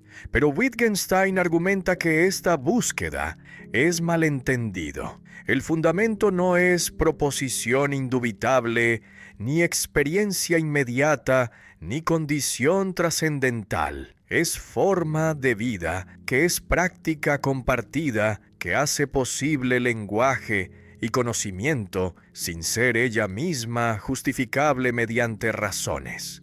La filosofía no es teoría que descubre verdades sobre la realidad, sino actividad que disuelve confusiones sobre el lenguaje. Esta concepción radical distingue a Wittgenstein de toda la tradición filosófica que intentaba construir sistemas que explican la naturaleza de la realidad, el conocimiento o la moralidad. Los filósofos tradicionales pensaban que su tarea era formular teorías verdaderas sobre temas fundamentales. Pero Wittgenstein argumenta que los problemas filosóficos no son problemas genuinos, que teorías pueden resolver, sino confusiones conceptuales que actividad terapéutica puede disolver. Cuando entiendes correctamente cómo funciona el lenguaje, los problemas no se resuelven, sino que desaparecen mostrándose como pseudo-problemas. El objetivo de la filosofía es disolver problemas, no resolverlos mediante teorías que pretenden ser verdaderas. La diferencia entre disolver y resolver es crucial para entender la concepción terapéutica de la filosofía. Resolver problema es encontrar respuesta correcta que establece verdad que ignorabas. Pero disolver problema es mostrar que la pregunta misma era confusión. Entonces, no necesitas respuesta porque pregunta era ilegítima. Los problemas filosóficos tradicionales, como ¿qué es la realidad última? Si el mundo externo existe, si tenemos libre albedrío, todos son pseudoproblemas que surgen de malentender cómo funcionan conceptos que usamos. La terapia filosófica muestra estas confusiones. Entonces, los problemas se disuelven no porque hayamos encontrado respuestas, sino porque reconocemos que preguntas eran ilegítimas. Los problemas filosóficos son enfermedades conceptuales que surgen cuando el lenguaje sale de vacaciones. Esta metáfora colorida expresa idea de que filosofía enferma cuando usa palabras fuera de contextos ordinarios donde funcionan normalmente. La palabra saber funciona bien en contextos ordinarios donde distinguimos entre saber y meramente creer algo. Pero cuando filósofo pregunta cómo sé que el mundo externo existe, está usando palabra fuera de contexto ordinario, generando confusión. En contexto ordinario no preguntamos si el mundo existe, sino si ciertas cosas existen dentro del mundo. La pregunta filosófica malentiende lógica del concepto. Saber entonces genera pseudoproblema que terapia debe disolver, mostrando confusión. La imagen de mosca en el vidrio ilustra situación del filósofo confundido que busca salida. La mosca golpea el vidrio intentando salir sin reconocer que salida es diferente de donde busca. Del mismo modo, el filósofo busca solución teórica a problema conceptual sin reconocer que solución es abandonar problema, no resolverlo. El terapeuta filosófico muestra a la mosca dónde está la salida, señalando confusión que genera problema. Una vez que mosca ve la salida, puede abandonar búsqueda inútil. Del mismo modo, una vez que filósofo ve confusión, puede abandonar problema reconociendo que era pseudoproblema. El fin de la filosofía es retorno al lenguaje ordinario, donde palabras funcionan, sin generar confusiones. La filosofía tradicional intentaba ir más allá del lenguaje ordinario, construyendo vocabulario técnico que supuestamente capturaba realidad mejor que el lenguaje ordinario. Pero Wittgenstein argumenta que este vocabulario técnico frecuentemente es fuente de confusión porque desconecta palabras de contextos donde funcionan normalmente. El retorno al lenguaje ordinario no es antiintelectualismo que rechaza pensamiento riguroso. Es reconocimiento de que claridad viene de entender cómo palabras funcionan en vida ordinaria, no de construir teorías abstractas que malentienden este funcionamiento. ¿Por qué la filosofía crea sus propios problemas mediante malentendidos sobre el lenguaje? Porque los filósofos están seducidos por analogías superficiales entre diferentes usos del lenguaje. Ven que algunas palabras como mesa nombran objetos. Entonces piensan que todas las palabras deben nombrar algo. Esto genera búsqueda de objetos que palabras como pero o quizás nombran, llevando a invenciones filosóficas como significados abstractos. O ven que algunas proposiciones,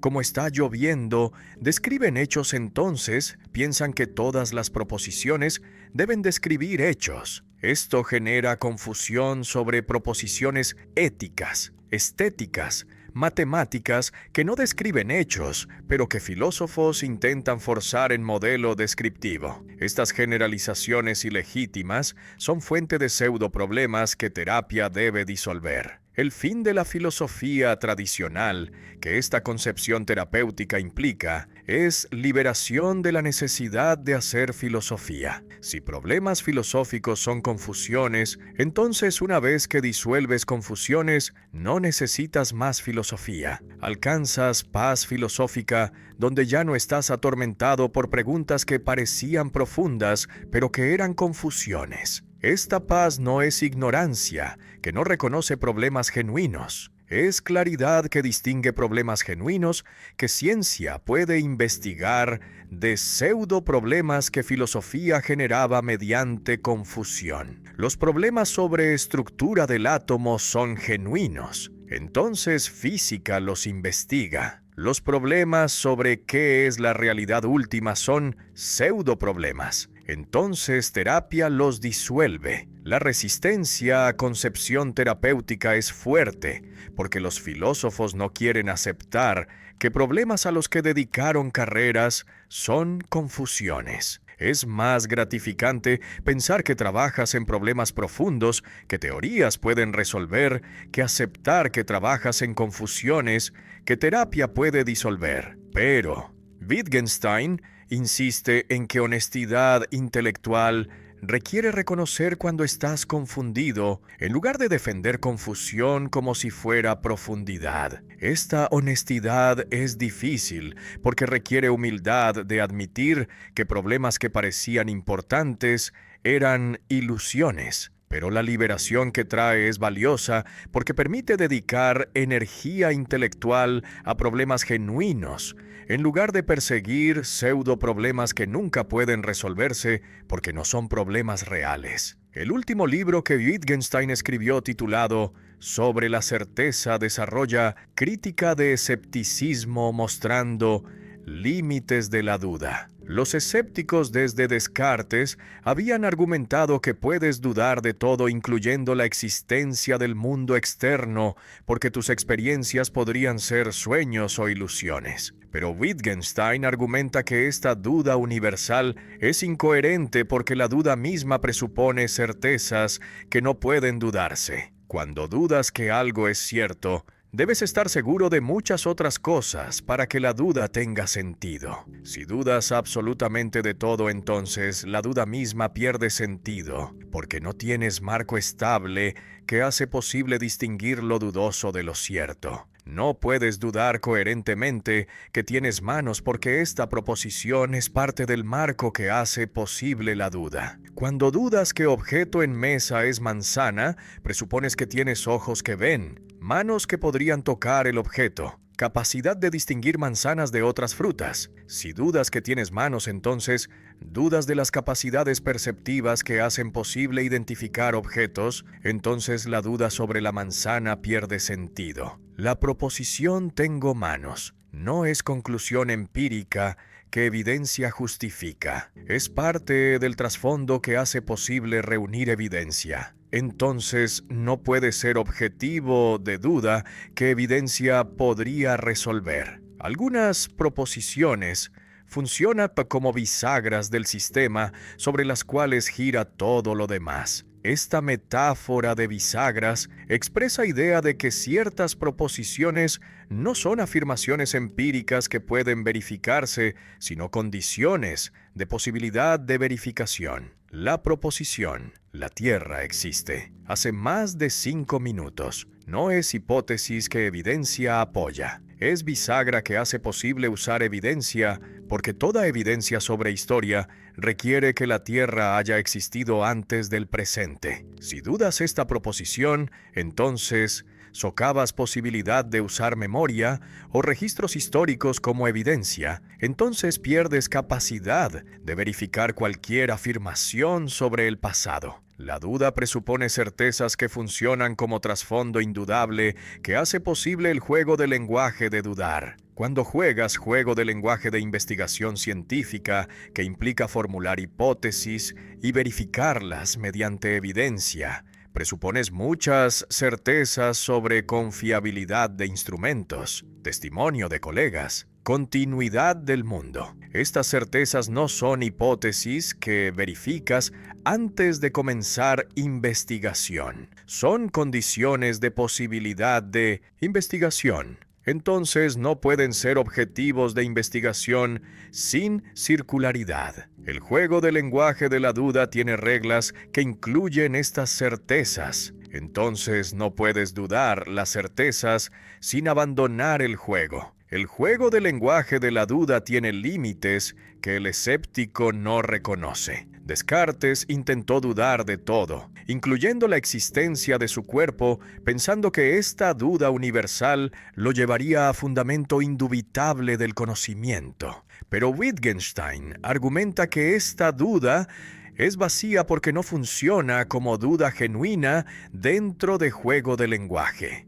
Cuando dudas genuinamente tienes razón específica para dudar como evidencia conflictiva o testimonio poco confiable. Pero cuando dudas como Descartes sin razón específica, simplemente porque es lógicamente posible estar equivocado, no estás dudando genuinamente, sino jugando juego verbal que no tiene consecuencias prácticas. ¿Por qué los escépticos dudan de lo que no puede dudarse coherentemente? Porque confunden posibilidad lógica con duda genuina. Es lógicamente posible que todas tus experiencias sean sueño. Entonces, escéptico piensa que debes dudar de realidad del mundo. Pero esta posibilidad lógica no es razón para dudar porque no tienes evidencia que apoye hipótesis del sueño. En contexto ordinario dudas cuando tienes razón específica para dudar,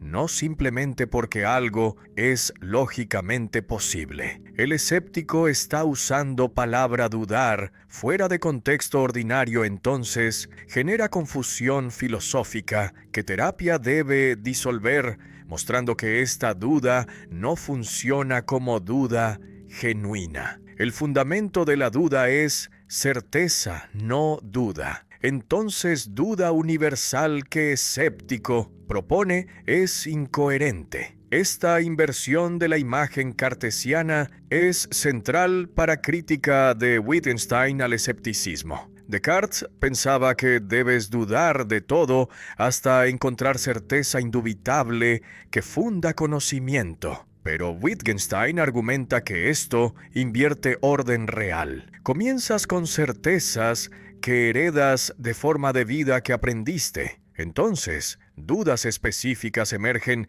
dentro de marco de certezas. No puedes alcanzar certezas mediante duda metódica, porque duda presupone certezas. Entonces no puedes usarla para fundamentar las certezas. Esta es circularidad que proyecto cartesiano no puede evitar. Las proposiciones bisagra no son conocimiento que justificas mediante evidencia, sino marco que hace posible justificación. Esta es diferencia crucial que Wittgenstein traza entre saber proposiciones empíricas y tener certezas que son bisagras. Sabes que París es capital de Francia porque aprendiste este hecho que evidencia apoya, pero no sabes que tienes manos en mismo sentido, porque esta proposición no es conclusión empírica, sino condición de posibilidad de reunir evidencia empírica. Decir que sabes que tienes manos suena raro porque normalmente no usas palabra saber para bisagras, sino para conclusiones empíricas. Las bisagras son más básicas que conocimiento, siendo trasfondo que hace posible conocimiento sin ser ellas mismas objetos de conocimiento. Wittgenstein abandonó la fortuna familiar que heredó del padre industrial, renunciando a riqueza que podría haberle dado vida cómoda. Esta renuncia no fue sacrificio religioso por pobreza, sino rechazo de vida burguesa que consideraba espiritualmente vacía. Distribuyó su herencia entre sus hermanos y artistas que admiraba, quedándose sin recursos materiales. Esta decisión radical refleja carácter extremista que no toleraba compromisos. O vivías con integridad completa, o eras hipócrita que fingía valores que no cumplías. La riqueza le parecía obstáculo a vida auténtica, entonces la eliminó de su vida sin sentimentalismo. Durante la Primera Guerra Mundial, se enlistó voluntariamente en el ejército austrohúngaro buscando experiencia que lo transformara. No tenía obligación de servir porque problemas de salud lo eximían del servicio militar, pero quería enfrentar muerte pensando que esto le daría claridad sobre lo esencial. Durante la guerra en el frente oriental, escribió notas que eventualmente se convirtieron en el Tractatus. Esta combinación de actividad filosófica y experiencia extrema de guerra muestra cómo su vida y su filosofía estaban entrelazadas. No pensaba filosofía como profesión académica, sino como búsqueda existencial de claridad sobre cómo vivir. Después de completar el Tractatus, trabajó como profesor primario en pueblos rurales de Austria, pensando que había terminado con la filosofía. Esta decisión de enseñar a niños en lugar de continuar carrera filosófica refleja creencia de que había resuelto todos los problemas. Entonces no había más nada que hacer en filosofía. Pero la experiencia fue desastre porque su intensidad y perfeccionismo eran completamente inadecuados para enseñar a niños. Golpeaba a estudiantes que no entendían matemáticas. Los aterrorizaba con exigencias imposibles. Eventualmente fue acusado de abuso. Abandonó la enseñanza humillado, reconociendo que no tenía vocación pedagógica. Trabajó como jardinero en monasterio, considerando convertirse en monje, pero decidió que no tenía fe religiosa genuina.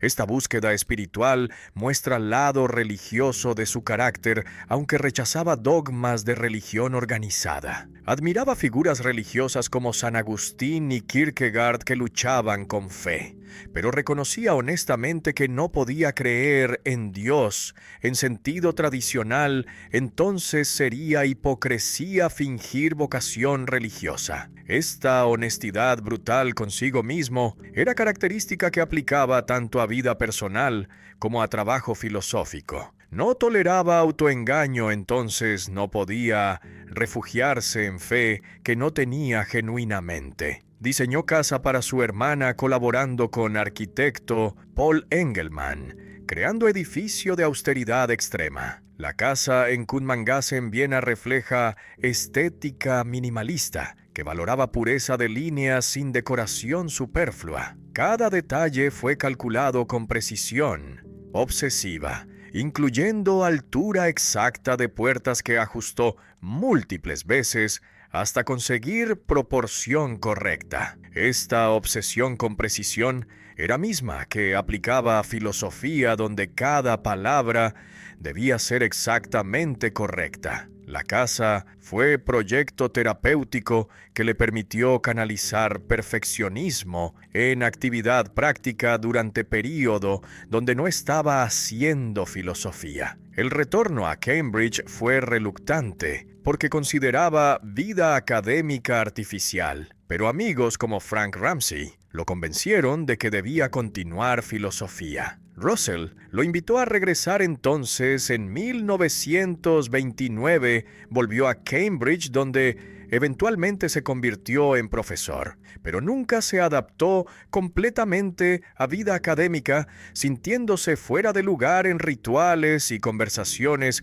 que consideraba superficiales. Daba clases de manera poco convencional, sin preparar conferencias formales, sino pensando en voz alta con estudiantes. Algunos estudiantes lo consideraban genio inspirador, otros lo encontraban incomprensible y tiránico. Era profesor difícil, que exigía intensidad total, entonces muchos no podían seguirlo. Murió en 1951. Diciendo a amigos que lo cuidaban que les dijeran que tuvo vida maravillosa. Esta última afirmación sorprende porque su vida fue atormentada por depresión, aislamiento, insatisfacción perpetua con su trabajo. Consideró suicidio múltiples veces. Tuvo pocas relaciones personales satisfactorias. Publicó solo un libro en vida, sintiendo que no había logrado expresar lo que quería decir. Pero en final reconoció que a pesar del sufrimiento, su vida había tenido significado porque había luchado con problemas que importaban genuinamente. Esta aceptación final muestra madurez que alcanzó después de décadas de autocrítica despiadada. ¿Por qué genio filosófico vivió fugiendo de la filosofía académica? Porque consideraba filosofía como actividad existencial, no como profesión. Los filósofos profesionales escriben artículos, asisten a conferencias, debaten en seminarios, construyen carreras. Pero Wittgenstein pensaba filosofía como lucha personal por claridad que no podía separarse de cómo vivías. Esta concepción hacía imposible practicar filosofía como profesión normal. Entonces constantemente intentaba escapar, regresando cuando sentía compulsión de pensar problemas que lo atormentaban. La filosofía no era carrera que elegía, sino destino que no podía evitar aunque lo intentara. Pensaba filosofía en aislamiento absoluto, rechazando influencias de otros filósofos contemporáneos. No leía filosofía profesional porque pensaba que era confusa y mal escrita. Desarrollaba ideas mediante reflexión solitaria, caminando por horas, pensando obsesivamente en problemas, escribiendo notas que revisaba interminablemente. Este método de trabajo era completamente opuesto a práctica académica normal de leer literatura, citar fuentes, ubicar trabajo en debates contemporáneos. Su filosofía emergía de lucha personal con confusiones que experimentaba, no de debates con colegas. Esta originalidad radical vino de rechazar influencias que podrían haberlo desviado de claridad que buscaba. Publicó solo el Tractatus, en vida rechazando publicar otros trabajos porque nunca estaba satisfecho con ellos. Las investigaciones filosóficas, que es obra maestra de filosofía tardía, fueron publicadas póstumamente porque Wittgenstein nunca consideró manuscrito suficientemente bueno para publicación. Revisaba obsesivamente, intentando expresar exactamente lo que quería decir, pero nunca alcanzaba precisión que exigía. Este perfeccionismo paralizante muestra el lado oscuro de su carácter, donde estándares imposibles lo hacían incapaz de completar proyectos. Pero también muestra integridad que rechazaba publicar trabajo mediocre solo para avanzar carrera académica. La extrañeza personal que caracterizó su vida no fue accidente separado de su filosofía, sino expresión del mismo carácter que produjo ideas filosóficas radicales. La mayoría de filósofos se adaptan a convenciones académicas, produciendo trabajo que se inserta en tradiciones establecidas. Pero Wittgenstein no podía adaptarse, entonces desarrolló filosofía que cuestionaba radicalmente supuestos fundamentales. Su incapacidad de vivir vida normal se reflejaba en incapacidad de hacer filosofía normal. Esta conexión entre vida y filosofía es lo que hace su trabajo tan poderoso pero también tan difícil de continuar, porque pocos tienen intensidad personal que su método requería. La filosofía como forma de vida que ejemplificó no es profesión que otros pueden adoptar, sino vocación que requiere dedicación total, que solo personalidades excepcionales pueden sostener.